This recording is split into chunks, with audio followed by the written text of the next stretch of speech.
నల్గొండ, వరంగల్, ఖమ్మం పట్టభద్రుల స్థానం నుంచి బీజేపీ పార్టీ అభ్యర్థిగా పరిగణించినటువంటి గుజ్జల ప్రేమందర్ రెడ్డికి సపోర్ట్గా నల్గొండ పట్టణానికి వచ్చినటువంటి బండి సంజయ్ మనతో ఉన్నారు. సార్ చెప్పండి, ప్రజెంట్గా ఇటీవల కాలంలో సివిల్ సప్లై మీద పూర్తి స్థాయిలో ఆరోపణలు చేస్తూ పోతున్నారు. ముఖ్యంగా సివిల్ సప్లైలో అనేక రకమైన అవకతవకలు జరిగాయని చెప్పి అసలు ఏది? ఇప్పుడు సివిల్ సప్లై శాఖ అనేది దాదాపు 50,000 కోట్ల రూపాయల పైగా అప్పుల్లో ఉంది అని చెప్పి ఇలా నివేదిక స్పష్టం చేస్తున్నాయి. 11,000 కోట్ల రూపాయల పైగా నష్టాల్లో ఉంది. అప్పులు వేరు, నష్టాలు వేరు. నష్టాల్లో కూరుకుపోవడానికి కారణమైంది, అప్పుల్లో కూరుకుపోవడానికి కారణమైంది. అంటే 10 సంవత్సరాలు తెలంగాణ రాష్ట్రాన్ని పాలించినటువంటి బీఆర్ఎస్ పార్టీ విధానాలే కారణమా? ఈ నష్టాలకు బాధ్యులు ఎవరో ఇప్పుడు అధికారంలోకి వచ్చిన కాంగ్రెస్ పార్టీ దాని మీద విచారణ జరపాల్సిన అవసరం ఉంది. కాంగ్రెస్ పార్టీ అధికారం రాకముందు ఏం చేసింది? సివిల్ సప్లై శాఖలో అక్రమాలు జరిగినాయి. కొంతమంది రైస్ మిల్లర్స్తో కుమ్మక్కై నాయకుడు అక్రమాలకు పాల్పడ్డారు. కేసీఆర్ కుటుంబం ముఖ్యంగా అక్రమాలకు పాల్పడ్డారు. 1,000 కోట్ల రూపాయల దీనిలో కేసీఆర్ కుటుంబం సంపాదించుకున్నది. కాబట్టి దీని మీద విచారణ జరుపుతాం, రాగానే జైలుకు పంపుతామని చెప్పి ఇదే కాంగ్రెస్ పార్టీ ఎన్నికల ముందు, ఎన్నికల తర్వాత అధికారం స్పష్టం చేసింది. మరి వచ్చి అది 6 నెలలే. మరి దీని మీద వాళ్ళ విధానం ఏంటి?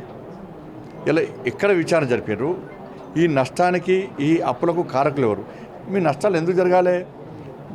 మధ్యవర్తిత్వం వహిస్తుంది. రైతుల దగ్గర నుంచి ప్రొక్యూర్మెంట్ కొని వాళ్ళ ఎఫ్సీఐకి అప్పచెప్పాలి. దీని నష్టాలు ఎక్కడ వాటిల్లినాయి? ఎన్పిఐ ఎందుకైంది? కాబట్టి దీని మీద విచారణ జరపాలి. దీని విచారణ జరపకపోయేసరికి ఇలా సేమ్ అదే పందాను కాంగ్రెస్ పార్టీ కూడా కొనసాగిస్తున్నది అనే అనుమానం ఇలా ప్రజల్లో పడొస్తున్నది. దీన్ని నివృత్తి చేయాల్సిన బాధ్యత కాంగ్రెస్ పార్టీ ప్రభుత్వం మీద ఉంది. ఎందుకంటే జరిగిందేంటి? నేను రైస్ మిల్లర్స్ పూర్తి వ్యవస్థను తప్పుపడుతున్నాను. కొంతమంది రైస్ మిల్లర్స్ యాజమానులు అక్రమాలకు పాల్పడ్డ విషయాన్ని కేంద్రం నుంచి వచ్చిన టీమ్స్ కూడా గుర్తించినాయి. రాష్ట్ర ప్రభుత్వం నివేదిక ఇచ్చినాయి. రాష్ట్ర ప్రభుత్వం చర్యలు తీసుకొని చెప్పాను. గత ప్రభుత్వం చర్యలు తీసుకోకపోవడం పైగా వాళ్ళని కాపాడే ప్రయత్నం చేసింది. మీదికి చర్యలు తీసుకుంటూ నటించింది. ఇవన్నిటి మీద వాళ్ళ కాంగ్రెస్ పార్టీ ప్రభుత్వం విచారణ జరపాలి. ఇప్పుడు మిత్తి కట్టేవారు ప్రజాధనాన్ని దుర్వినియోగం చేస్తున్నారు. కాబట్టి కాళేశ్వరం 1,00,000 కోట్లు ఏ విధంగా ప్రజాధనం మిత్తి కడుతున్నామో ఇవాళ దీన్ని కూడా మిత్తి కడుతున్నాం మనం. ఎన్పిఐ అయింది, బ్యాంకుకు మిత్తి కడుతున్నాం మనం, ప్రజల డబ్బు. మరి కాళేశ్వరం స్కామ్ తర్వాత అతిపెద్ద స్కామ్ ఇది. దీని మీద విచారణ జరపాల్సిన బాధ్యత కాంగ్రెస్ పార్టీ ప్రభుత్వం మీద ఉంది. అందుకే మీ నిజాయితీ నిరూపించుకోవడానికి మీరు సిట్టింగ్ జడ్జితో విచారణ జరపండి అని మేము కోరుతున్నాం కాంగ్రెస్ పార్టీ ప్రభుత్వం. అదేవిధంగా ఈ విషయాన్ని ముందుగానే కాంగ్రెస్ ప్రభుత్వం పసిగట్టడం జరిగింది. దీనికి సంబంధించి సివిల్ సప్లై మంత్రిగా ఉన్నటువంటి ఉత్తమ్ కుమార్ రెడ్డి దీనికి సంబంధించి విచారణ జరపమని చెప్పేసి ఆదేశాలు జారీ చేయడం జరిగింది. ఇటీవల కాలంలో కూడా రైట్స్ చేసిన సందర్భం కూడా నెలకొంది. నేను అదే అంటున్నా, నేను మీరు చేసిండ్రా చేయలేదా అని వేరే విషయం. ఆ విషయాన్ని ప్రజలకు వివరించాల్సిన బాధ్యత ఉంది. మీరు దాడులు చేసినారు, ఏం జరిగింది? 6 నెలలు అయింది. 1 నెల 2 నెలలు 10 రోజులు కాదు కదా, 6 నెలలు అయింది. మళ్ళీ కొనుగోలు కూడా దాదాపు పూర్తవుతున్నాయి. కాబట్టి నేనేమంటున్నా అంటే 10,000 కోట్ల రూపాయల నష్టాలు ఉంది. ఇవాళ మీరు తరుగు తాలు తేమ లేకుండా కొంటా అన్నారు. 500 రూపాయలు బోనస్ ఇస్తున్నారు. ఇది మొత్తం దాదాపు 5,000 కోట్ల రూపాయలు మీకు అవసరం. ఇప్పుడు 10,000 కోట్ల రూపాయల నష్టాలు జరిగినప్పుడు ఆ నష్టాలు ఎందుకు జరిగినాయో వాళ్ళ దగ్గర నుంచి రికవరీ చేస్తే మీరు 2 హామీలు నెరవేర్చుకోవచ్చు. మీరు ఎలా రేవంత్ రెడ్డి గారు ఏమన్నారు? మేము జీతాలు ఇచ్చే పరిస్థితి లేదు, 11,000 కోట్ల రూపాయలకి ఇలా కేసీఆర్ ఇచ్చిన అప్పులకు మిత్తి కడుతున్నాం, జీతాలు ఇచ్చే స్థితి లేదు. కాబట్టి ఏంటంటే ఇప్పుడు ఇచ్చిన 2 హామీలు 2 గ్యారెంటీలు నెరవేర్చుకోవచ్చు కదా మీరు. అందుకనే సలహా ఇస్తున్నాను. కాబట్టి మీరు దాడులు చేసిరా, విచారణ జరిపితే మేము స్వాగతిస్తాం దాన్ని. కానీ ఆ విచారణ ఏమైందో చెప్పాలి కదా ప్రజలు. ఇతర పార్టీలకు చెప్పాల్సిన అవసరం, ప్రజలకు వివరించాల్సిన అవసరం ఉంది. ఇంకా విచారణ పూర్తి కాలేదు, ఇంకా చేస్తామంటే దాన్ని ప్రజలు నమ్మరు. దాన్ని మీరు విచారణ చేద్దామనుకుంటున్నారు, అక్రమాలను బయట తీద్దామనుకుంటున్నారు. అది తొందర తీసి ఏం జరిగిందో చెప్పాలి కదా. చెప్తే నేను విమర్శిస్తలేను, నేను సవాల్ చేస్తలేను, నేను సూచన ఇస్తున్నా. అదేవిధంగా మీరు ఇటీవల కాలంలో చాలా విషయాలు చెప్తూ జరిగింది. ప్రజల చేత ఎన్నుకోబడ్డటువంటి ప్రభుత్వాలను బీజేపీ అనేది ఎప్పుడు కూడా పడగట్టబోదు అని చెప్పి.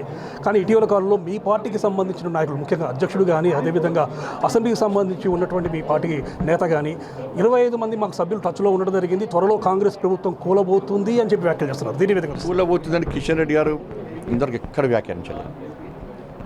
అటువంటి వ్యాఖ్యలను చేయం కూడా.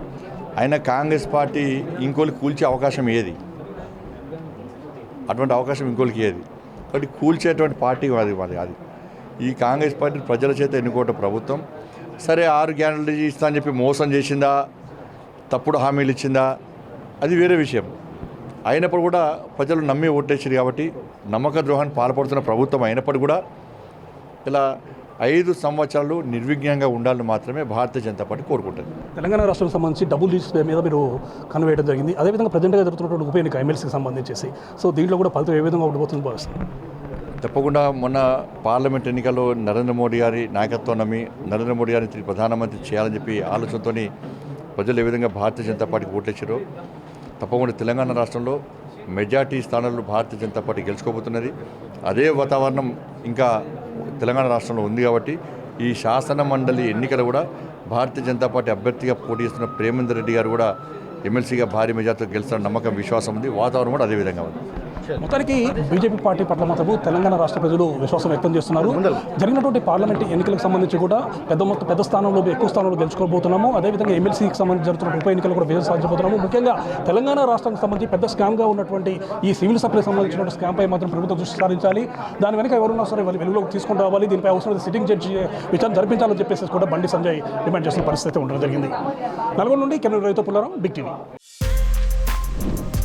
For more videos like this, subscribe Big TV channel.